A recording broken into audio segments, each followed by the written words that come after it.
बिस्मिल्लाहिर्रहमानिर्रहीम। अस्सलाम वालेकुम नाज़रीन, आप यूट्यूब चैनल देख रहे हैं। मैं इमरान खान हूँ। इंजीनियर मोहम्मद अली मिर्ज़ा साहब ने एक वीडियो की, मैंने अब वो सवालात देखे, मेरे पास टाइम ही नहीं था तो मैंने वो अब देखे।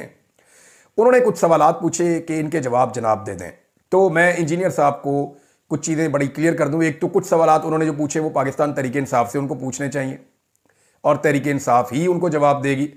जैसा कि तहरीक इंसाफ के शहरियार अफरीदी साहब ने कहा था कि आर्मी चीफ कौम का बाप होता है, तो मुझे तो इस बात से कभी भी कोई इत्तेफाक नहीं था।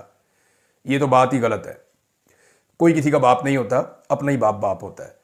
तो लेकिन शहरियार अफरीदी साहब ने थोड़े दिन पहले इस स्टेटमेंट को नेगेट किया है, बल्कि उन्होंने बड़ा सख्त एक बयान दिया और उन्होंने खुलकर कहा कि जी ऐसा कैसे हो सकता है कि इंडिया के आर्मी चीफ को नहीं जानते आप, बाकी आर्मी चीफ को आप नहीं जानते, पाकिस्तान के आर्मी चीफ को हर चीज़ के अंदर मुदाखलत होती है, हर महकमे के अंदर, हर जगह के अंदर।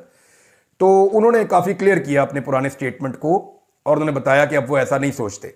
लेकिन इस तरह के सवालात जो पूछने हैं वो इंजीनियर साहब पूछे पाकिस्तान तहरीक इंसाफ से। मेरे से मुताल्लिक जो सवालात हैं उनके जवाब देने के लिए मैं पाबंद हूं। लेकिन इंजीनियर साहब ने जो चंद झूठ बोले हैं और जो कुछ फ्रॉड किए हैं वो मैं उनके सामने रख देता हूं। जरा इनके जवाब पहले वो दे दें। उन्हें बहुत शौक है मुनाजरे करने का, हालांकि जब भी कोई मुनाजरा करने के लिए पहुंचता है आलम दीन, मुझे तकरीबन 2 दर्जन उलमा इकराम ने अब मैसेजेस कर दिए हैं कि जनाब हमारे साथ बात करके ये मुकर के भाग गए।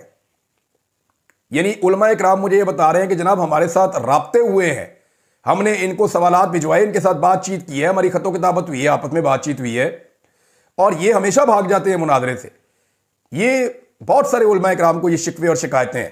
लेकिन मेरे बारे में कुछ चीज़ें इन्होंने कही, कुछ झूठ बोले, वो मैं इनके सामने रख देता हूं। जरा इनका पहले जवाब दे दें ताकि फिर इनको बैठने में आसानी रहे। और ये मिर्जा साहब मैं पर्चा आउट कर रहा हूं, इनका अब आपने जवाब देना है। नंबर 1, आपने कहा कि मैंने सियासी जलसे में तकरीर की। साबित करें जी कौन सा सियासी जलसा है जिसमें मैंने तकरीर की।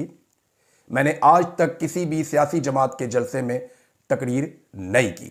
हाँ, कुछ सहाफ़ी हैं उन्होंने की है, फजलुर रहमान साहब के जलसे में, तहरीक लब्बैक के जलसे में, नून लीग के जलसे में, तहरीक इंसाफ के जलसों में, तारुल कादरी के जलसों में सहाफ़ियों ने तकारीर की हैं। लेकिन मैंने आज तक किसी सियासी जमात के जलसे में तकरीर नहीं की है। ये आप साबित करें कि कहाँ की है। नंबर 2, आपने इल्ज़ाम लगाया कि फैज़ हमीद के साथ मिलकर मैंने बंदे अगवा करवाए हैं।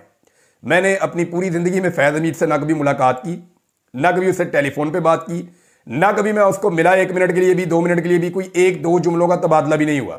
मैं इस बंदे को जानता ही नहीं हूँ।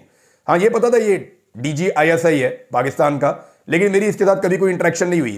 तो एक तो मैं फैज़ हमीद से कब मिला ये आप साबित करें और बताएं। नंबर 2, आप ये बताएं कि फैज़ हमीद के साथ मिलकर मैंने कौन से बंदे अगवा करवाए, उनके जरा नाम भी आप शेयर कर दें। नंबर 3, आपने क्लेम किया कि असद तूर साहब, मुतीउल्लाह जान साहब और अबसार आलम साहब पर हमलों की मैंने मजम्मत नहीं की। मैं उसकी वीडियो जारी कर चुका हूं, आपने वो वीडियो देख भी ली होगी कि तीनों वाकयात की ना सिर्फ मैंने मजम्मत की बल्कि मैं इनके साथ खड़ा हुआ। तो अब आप इसके ऊपर या तो माफ़ी मांगे या साबित करें कि मैंने मजम्मत नहीं की। आपने कहा कि इमरान खान साहब के बच्चे बाहर हैं।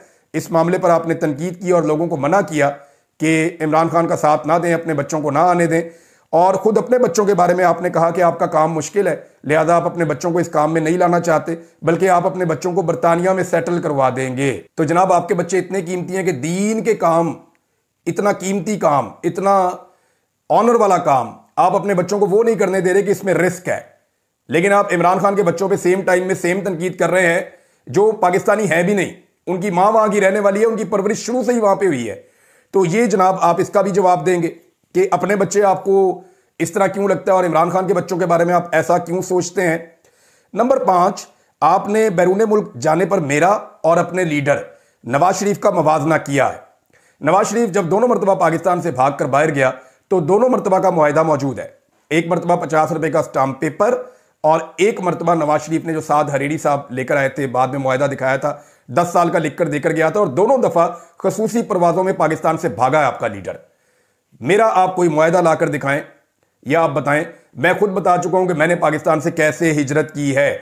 आपका लीडर 3 दफा का वजीर आजम है और मैं एक सहाफी हूं। आपके लीडर को जान का खतरा नहीं था, सिर्फ कैद का खतरा था, और मुझे जान का खतरा था। इसका भी जवाब आप देंगे। आपने एक सियासी जमात को फितना करार दिया, चाहे 7 महीने पहले करार दिया या 7 महीने के बाद करार दिया। आप जवाब दें कि क्या आप समझते हैं कि एक सियासी जमात जिसको पाकिस्तान में सबसे ज्यादा वोट मिले हैं, क्या उसके फॉलोअर्स फितना है? आप कैसे फितना करार दे सकते हैं? 7वां सवाल, आपने डिजिटल दहशतगर्दी का लफ्ज इस्तेमाल किया। आप कैसे डिजिटल दहशतगर्दी का लफ्ज इस्तेमाल कर सकते हैं? हमने ये लफ्ज आर्मी चीफ और डीजी आईएसपीआर के मुंह से सुना था। आपने ये लफ्ज कहां से सीखा? आपको इसके बारे में बताना चाहिए। इन 7 सवालों के जवाब दें, फिर आपको बताते हैं कि आपसे कहां मिलना है और कहां बात करनी है। अब तक के लिए इतना ही। अपना ख्याल रखिएगा। अल्लाह हाफिज।